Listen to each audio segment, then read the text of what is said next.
こんにちは、親入電機の本田です。本日は2人のゲストに、お越しいただいています。ではそれぞれ自己紹介をいただいてもよろしいでしょうか。はい。ベースのエラめぐみです。大森聖子シンガイヤーズ、ザ・マドラス、水中それは苦しいなどで弾いています。よろしくお願いします。よろしくお願いします。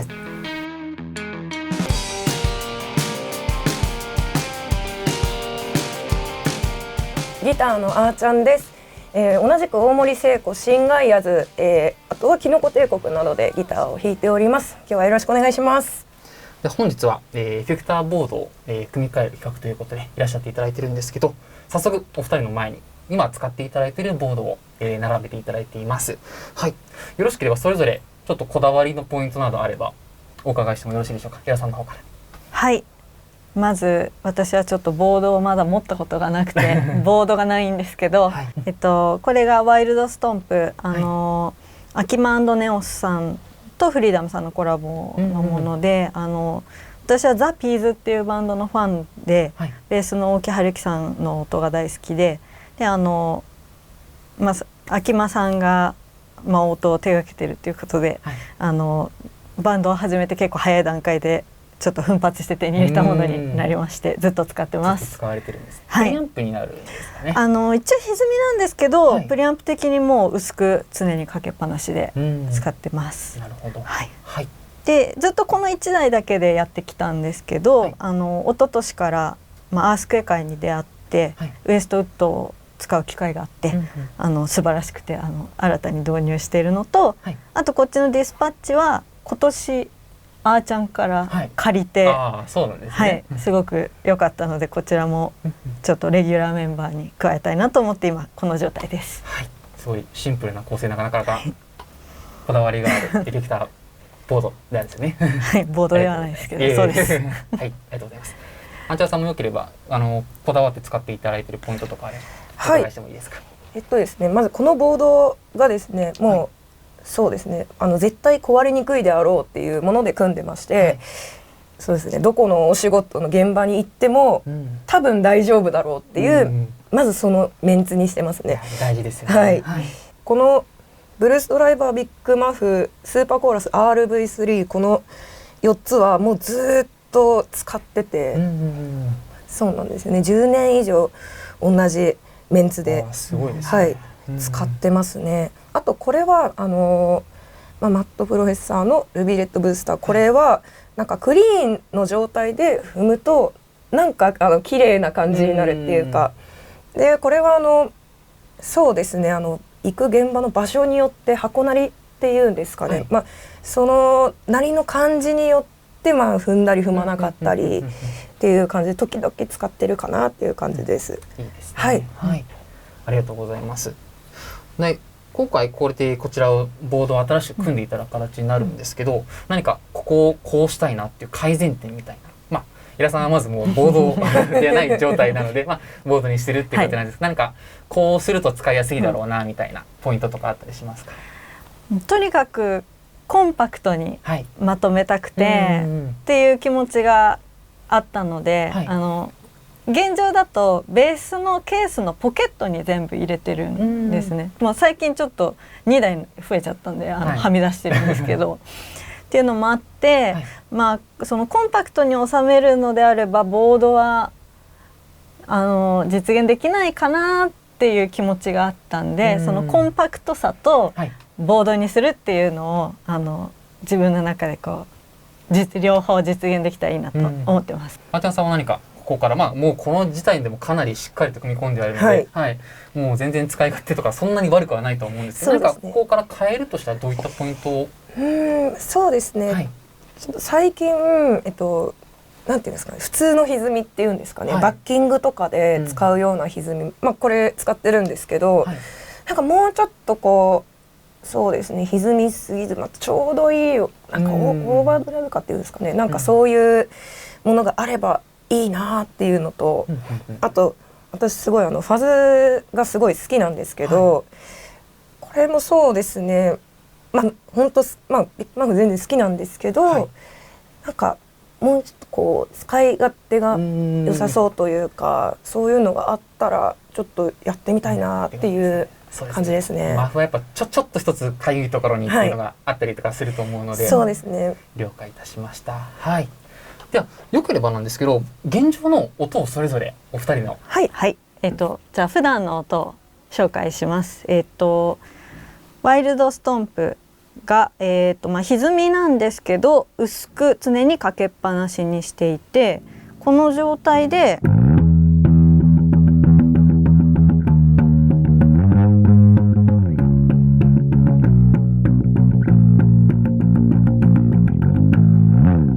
このぐらいの歪み感で常に出してます。で上げると結構このぐらいまで上がるんですけど、このぐらいで、はい、今のがメインの音で、これに歪みを足したいなということでウエストウッドを導入しました。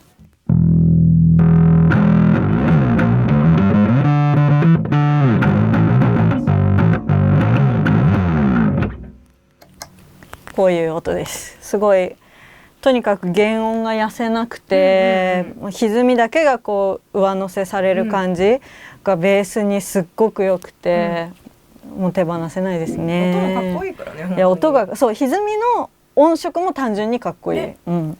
でこれにさらに、ディスパッチマスターをあーちゃんから借りて、導入する機会がありまして、これはウエストウッドと同時に使ったんですけど、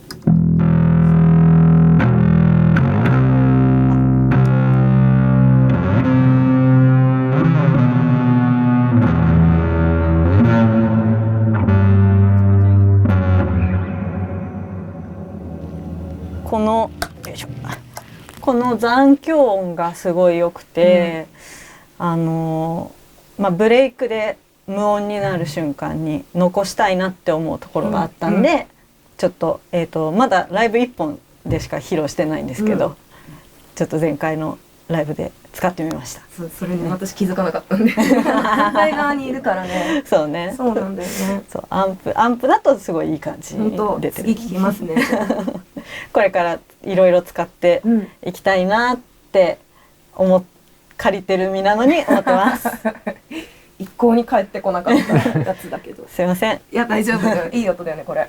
いい音。いいよね。これすごくこのリバーブとディレイが両方入ってて、どっちかだけオンにできるから、ベースはやっぱリバーブをガンガン使いたいなと、ディレイもトライしたいなと今後思ってます。そっか。リバーブだけだったんだね。そうだね。これいつも通りのボードなんですけど、まずクリーン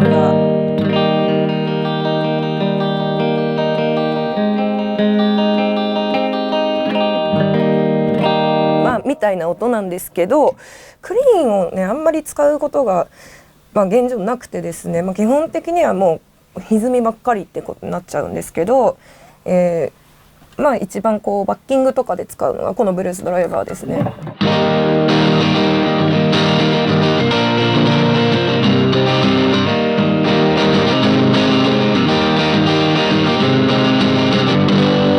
みたいな感じです。で、こちらの AC ブースターですね、バンドメンバー、私たちのバンドメンバーからずっと借りっぱなしの、私も私で借りっぱなしのはい歪みを使ってます。これ結構すごいなんていうんですかね、こうかっこいいというか男らしいというか、なんていうんですかね、強めですよね、ちょっと歪み、こっちよりは全然強く出る感じっていうか、でもつまみがいっぱいあるので気に入ってます。み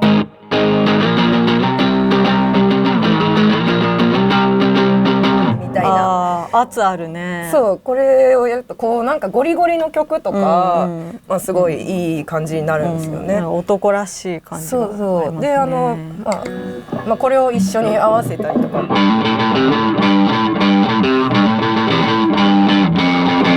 さっきエラも弾いてた同じやつを弾きましたけど、で、もう一個めっちゃ大好きなビッグマフですね。これはももう本当にこうバンドでよくドーンってなる時があるんですけども、そういう時にもう本当に楽しく弾いてるものですね。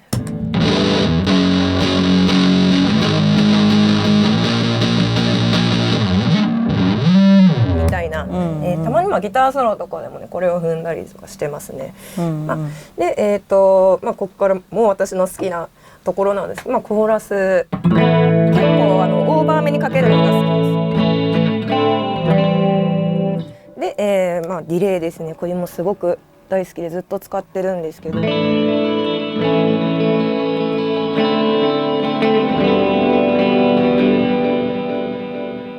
でこれは踏んでもピタッて逆に消えないのでいい感じに残響が残って、これすごい好きですね。これは何ですか？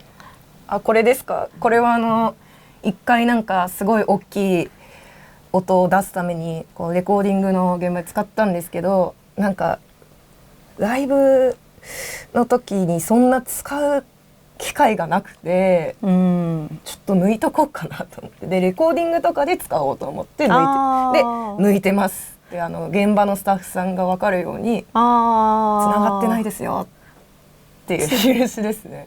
それでも常にボードに入れてるのはどうしてなんですか？いやもしかしたら使うかな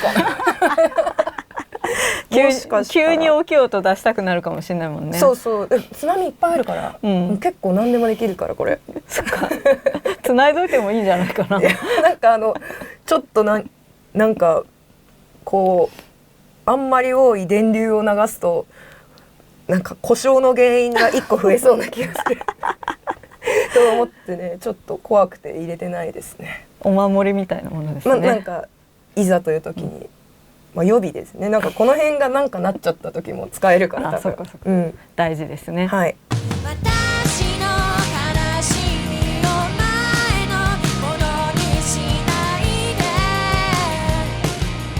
実は今回、ボードを組むにあたってアーティアさんの方から、エフェクターをちょっと試してみたいということでご相談を受けてまして、はい、メインで使っている歪みのブルースドライバーと、ファズのビッグマフ、これにちょっと変わるものを探しているということでしたので、今回、アースクエイカーデバイセスのエフェクターを2台準備させていただきました。まずブルースドライバーに対して、プルヌス準備させていただきましていて、ビッグマフと、比較するのに、夫婦これを準備させていただきましたので、よければちょっとこちらを音を試していただきたいなと思います。はい。2台ともいろいろ音の感じを幅を広げたいってことをおっしゃってたので、はい、ノブの数とかですね、組み合わせで結構いろいろ設定ができるので、実際ちょっと今から音を出して試していただこうかなと。はい、試しましょう。や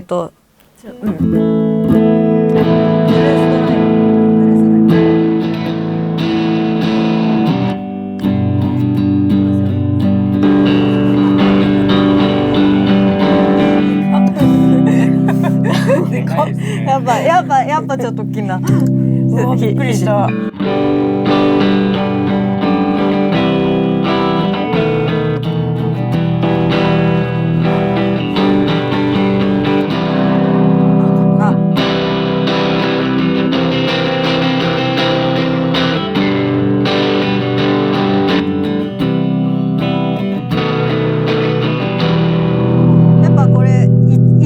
かっこいい気がするね。1番かっこいい、ね。1番好きだな。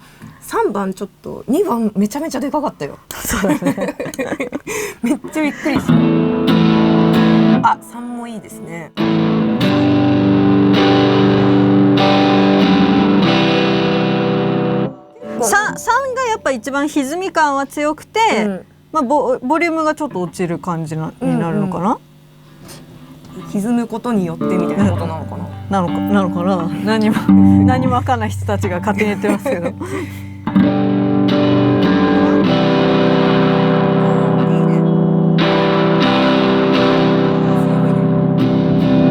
これもかっこいいね。絞ったら絞ったでいいね。そうだね。でもやっぱこのトーン全開の明るい歪み感、すごい。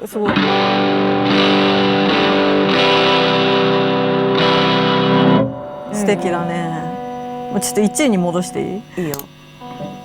はい。強い。そうだね。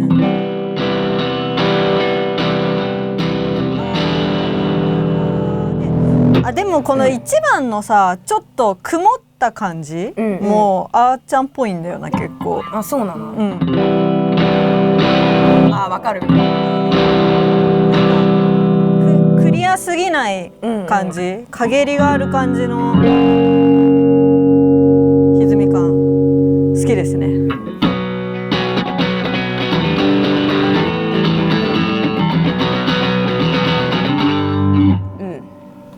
面白い。いや、なんかいろいろやってくれて助かるわ。じゃあこっちでファズいきますね。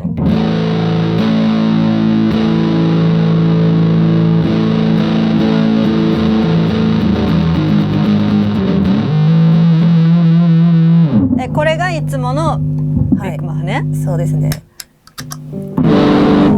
あ、フラットです。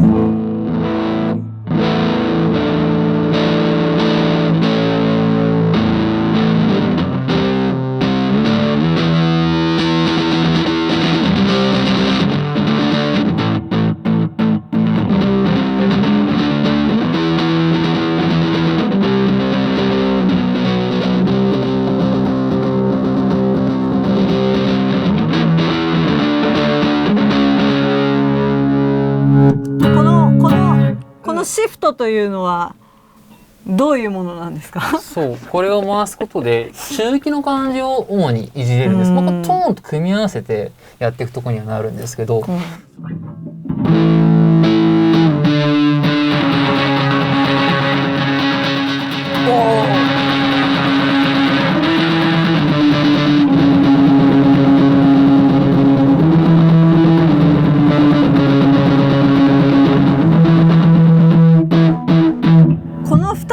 つまみの塩梅でかなりいろんなニュアンスが作れそうですね。なんか曲すごいバリエーションがなんかすごいたくさんなんかいろいろできそうでいいですね。実際どうだったでしょうか、比較してみて。ああ、もうすごく楽しいですね。バリエーションが、こんなにちっちゃいのになんかそうですね、もうすごい組み合わせによってはね、なんかもう絶対面白いことになると思うし、あとレコーディング制作とかでもかなり使える2つだなと思いました。ではこの後組み替えるエフェクターにはではブルーストライバーの代わりにプルームス、ビッグマークの代わりにフーフを入れるという形でそうですね、進みましょうか。承知しました。そうしましたらここからエフェクターを組み込んでいこうと思います。で、新しいエフェクターボードにまず仮組みをさせていただきました。エラさんのそちらですね、やっとボードの上にエフェクターが乗りました。すごいすごい。コンパクトに収められてますね。小さいですね。すごい。アーチャーさんの方はもう先ほどとほぼ同じレイアウトで載せることができたので、同じ形に載せさせていただきました。で、今回使うパワーサプライがそれぞれ裏にも組み込んであるんですけど、よければ裏側を見せていただいていいですか？はい。こちらです。ペダルパワーの X4 ですね。で、アーチャーさんちょっと重たいと思うんですけど、重いですね。ペダルパワー 4x4 と予備用に X4 を入れています。今回8台しか乗ってないんですけど、予備に使えるように X4 も仕込ませていただきます。すみません、重たいですよね。ごめんなさい。ありがとうございます。エラさんどうですか？めちゃくちゃ軽くないですか？いや、これすごいですね。こうもう全然これで良かったんじゃんって思いましたよ。すごいこんな感じになるんだ。すごいコンパクト。すごい。コンパクト。ちなみにそのワイルドストンプが縦にしていただくと多分もう1台ぐらい入るぐらいのスペースが作れそうなんですよね。出ます。これを？そうですね。縦に置いていただくと。確かに。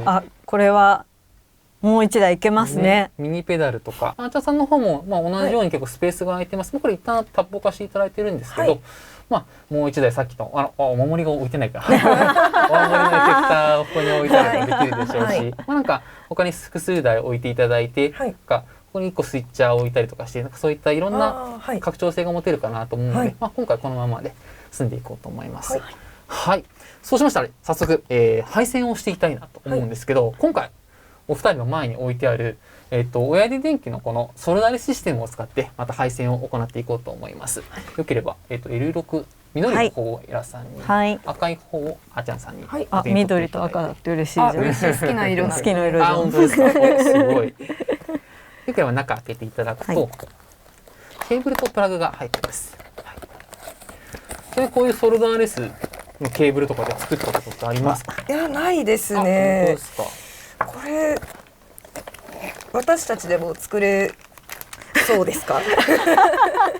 これすごい簡単なので。これハンダとかではなくて、そうなんです。こう抜いてこうねじねじしてみたいなことですかね。剥いたりとかも一切しなくていいんですよ。そうなんですか。剥かなくていいんですか？剥かなくていいんですよ。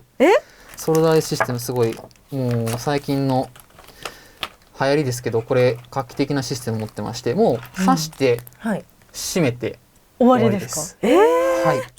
作り方を説明いたします。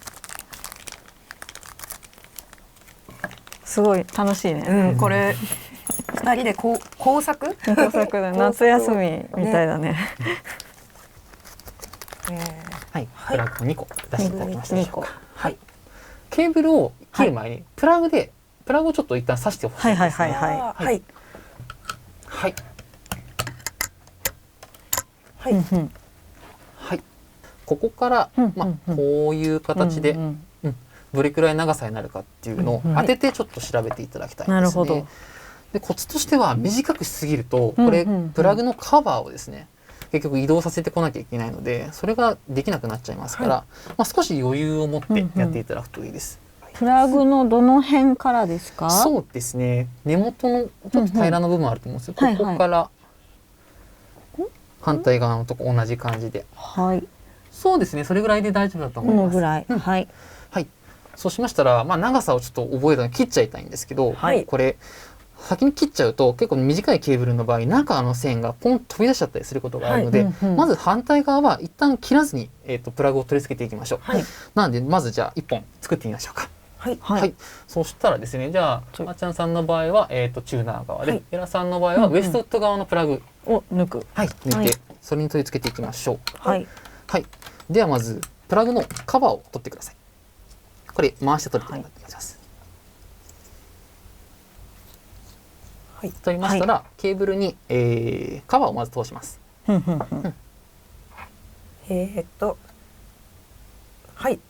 しましたらでケーブルをですね先ほどと同じようにここにこう合わせていただいて、ですねこの分これぐらいの約1センチぐらいが中に入りますので、そこに一つ手で目印をつけてここまで突っ込むよっていうのを目印つけていただいて、でこれをこのままグイッと入れちゃってください。入れましたら、蓋を閉めます。ちょっと逆でしたね。すいません。逆とかある？私がそれね。私もさっきこれ逆に入れそうだなと思った。やった。反対側だとこれが回んない。大丈夫ですけど。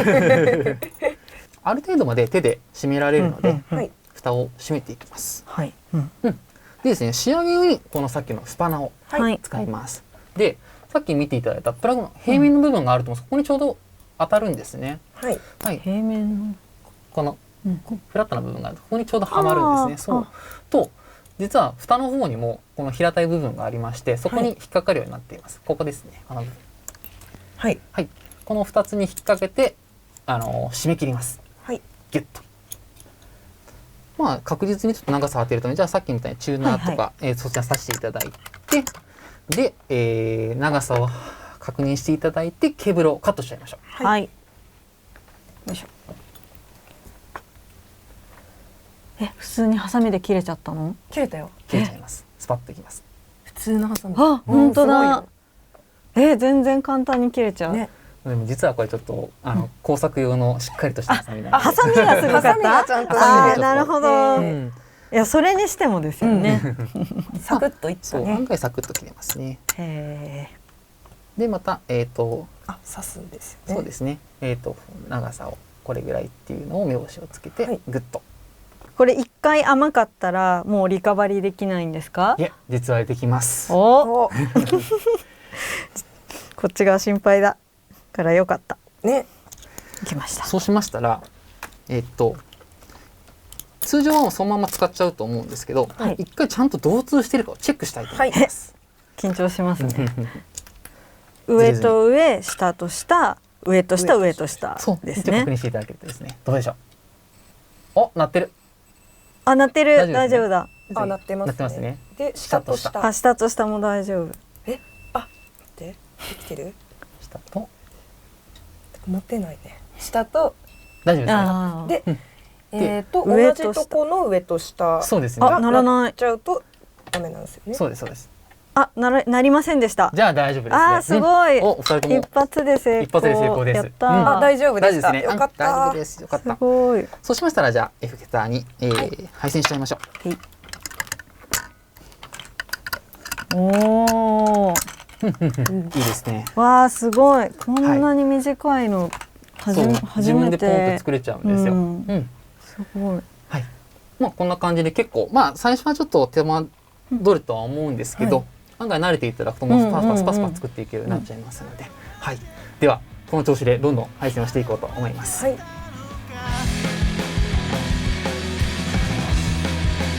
そうしましたら、ボードへの組み込みが終わりました。お二人ともお疲れ様でした。お疲れ様でした。ご協力ありがとうございます。こちらこそ。はい。ちょっと見ていただきましょうか。はい。エラさんの方、すごいシンプルに、はい。組み上がっておりますね。裏側も良ければ、見せていただいてもいいですか。こんな感じで、はい。もうぴったりそうですね。収まってますね。DC ケーブルも結構綺麗にまとめることができたかなと個人的に思います。いや、完璧な状態です。はい。ありがとうございます。ありがとうございます。はい。で、あーちゃんさんの方もですね。はい。もうシンプルに直列なんですけど、ケーブルをちょっとクランクに、形成してもう無駄のないようにつないでいただいて、で DC ケーブルもですね、ちょっとこれもよければ反対側を見ていただきたいなと思います。ちょっと手伝います。置いていただいて大丈夫ですよ。はい。はい。このような感じで、すごいシンプルなので、もう本当に DC ケーブルもですね、まとめて配線させることができます。結構綺麗に仕上がっていると思います。はい。DC ケーブルはこれおなじみ親指電機のですね DC3398 っていう、ケーブル使わせていただきました。普通のありがとうございます。普通の、DC ケーブルに比べて何ですか、音のレンジ感ですとか、解像度、細かいところの再現度とかなり変わってくるので、お二人使っていただいてディスパッチマスター音の感じすごい変わると思います。あとは歪みのですね粒立ちですとか、さっきスピードとかそういったところもすごいチェックしていただけるといいなと思います。はい。はい。では早速この組み替えたばかりのボードの音出しをお二人にやっていただきたいと思います。いい音です。すごい適当に出していい？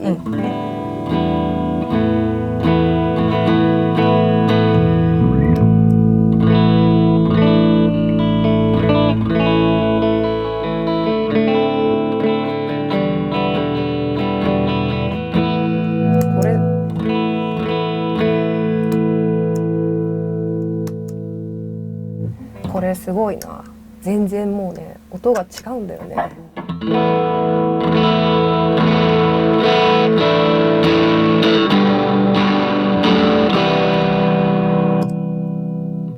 今まで使ってたやつもね、ケーブルとか全部変えたんで、ちょっと弾いていきますね。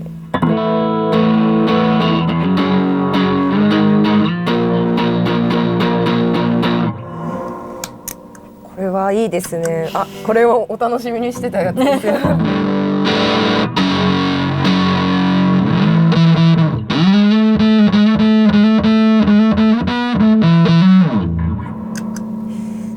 れ合わせたら多分えらいことになりますよ。多分えらいいいことになります。同時に出すとえらいことになると思います。多分。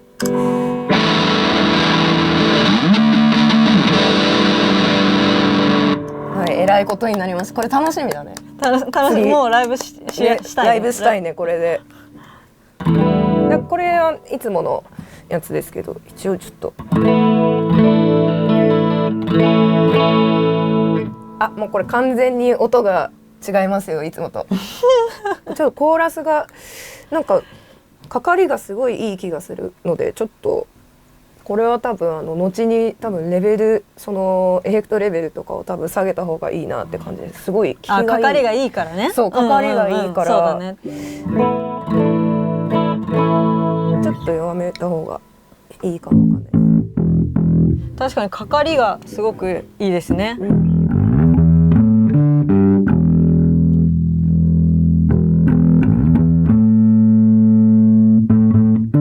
すごいクリアじゃない？ね、すっごいクリアだ。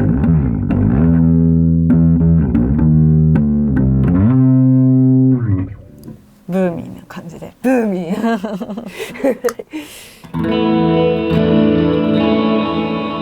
こんなだっけみたいな音がするすごい。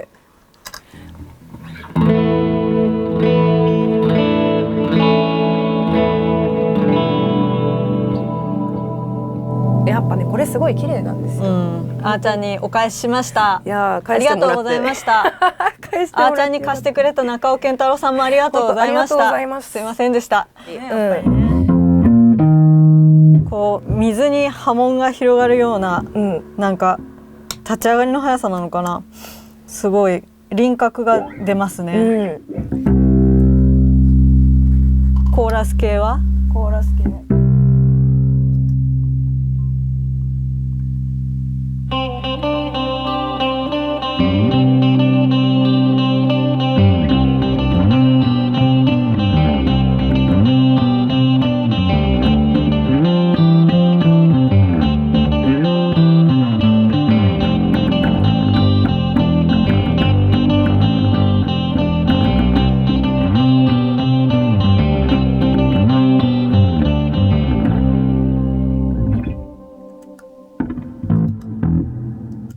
美しいですね。これはすごいいいよ。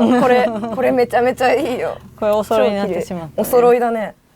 まあ使っていこう。なんか違う場面だもんね、使うとこ。あ、確かにね。2人で使っても多分これだとなんかまとまるっていうか、そのなんか変な風にカオスみたいなことにはならない音がするから、いい感じですごいまとまりそう。あ、同時にどこでエラが使ってるか見て、てか多分ね使ってる気がするな、どっかで同じところでそうだね、結局ね結局同じところで使いそう。あ、楽しみだね。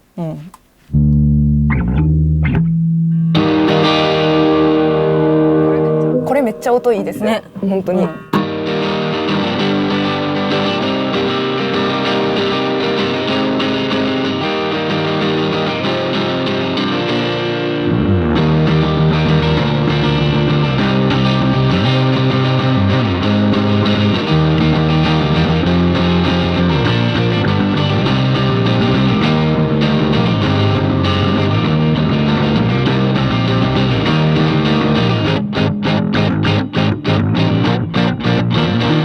間違えた。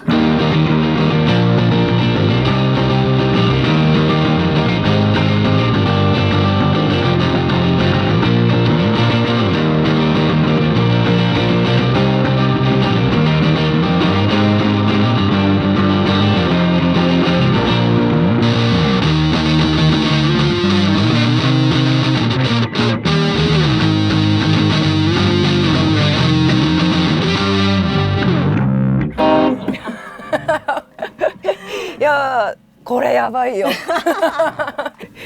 そうだね、解像度が本当に上がってるんでしょうね。そうだね。いやこれだってやっぱりその、やっぱこれもケーブルとか電源とかのね、こんな変わるんですね。エフェクトのかかりもいいし、自分のタッチもよりはっきり出るし、何よりやっぱり反応速度が速い。すごい速い。速いね、やっぱり。すごい。演奏をしてみて改めてそれどうだったかっていうのを、平さんの方からよければ感想いただいてもいいですか。はい。私はちゃんと違って足元の入れ替えはなかったので、ケーブルですね。ケーブルと電源のところを変えてもらって。で正直その音の違い自分にちゃんと分かるかなって最初撮影前は心配だったんですけど、はっきりと違ってびっくりしました。はい、それ立ち上がりの速さとエフェクトのかかり具合とか輪郭と奥行きとなんかそんなに音楽に明るくなくても分かるんじゃないかなっていうぐらいはっきりとしたなんか違いが出たので、今回試せて本当に良かったです。ありがとうございます。すごく今いいコメントをいただきました。あちゃんさんもいかがでしたでしょうか。そうですね。私もそんなにこう不安だったんですよ。音が違いとか分かるかなとか、本当に不安だったんですけど、例えばこのエフェクターを試させてもらった時の音は分かってもケーブルとかどうなんだろうって思ってて、でもうそういう感じだったんですけど、もうなんか、もちろんこの3つすごいいい音だなと思って、新しく初めて聞いてすごいいい音だったんですけど、今まで使ってきたものがもう完全に違ったので、もうすごい楽しみですね、演奏するのが。全然ケーブルを自分で作るっていうこともなんか自分には遠遠い話だって思ってたんで、なんか敬遠してたというか、自分には無理かなみたいな気持ちがあったんですけど、こんなに簡単にできちゃうんだったらもう全部自分仕様に取っ換えたくなる気持ちになるっていうか、なんかでもよく考えたら足元なんて一番自分仕様であるべきものだし、こういうそのなんだろう、小物、パッチケーブルだったり電源だったりっていうところ、そういうところ全部自分のこだわりのものにできてるかどうかで結構心づもりっていうか変わってくるんだなっていうことは実感しました。ありがとうございます。あちゃさんもこれどうでしたか？結構作っていただいて。そうですね、昔ケーブル、なんか断線とかしちゃったらちょっと直すとかはやったことがあって、ハンダで、ハンダの方なんですけど、でそれであんまり自分でやっててあんまりいい思い出が全然ないんですよ。うまくできなかった。もう切ってまたなんていうんですか、中の線をこう出して剥いて、またハンダつけてっていうのがもう全然できなくて、もうなんかそういうのだったらどうしようって思ってたんですけど、本当に簡単でハンダもないし、こう、ね、力っていうかなんていうんですかね、ちょっと差し込むのに力がいったかもしれないですけど、コツが分かれば、もう本当に自分で作れると思うし、あと直すのも多分大丈夫だと思うんで、切ってまたこうグッてやるけ多分復活すると思うので、心配も本当に少ないですね。あと抜けにくいと思うので、いやはい、ではお二人に今回エフェクターボード、制作していただきました。はい、本当に今回はありがとうございました。ありがとうございました。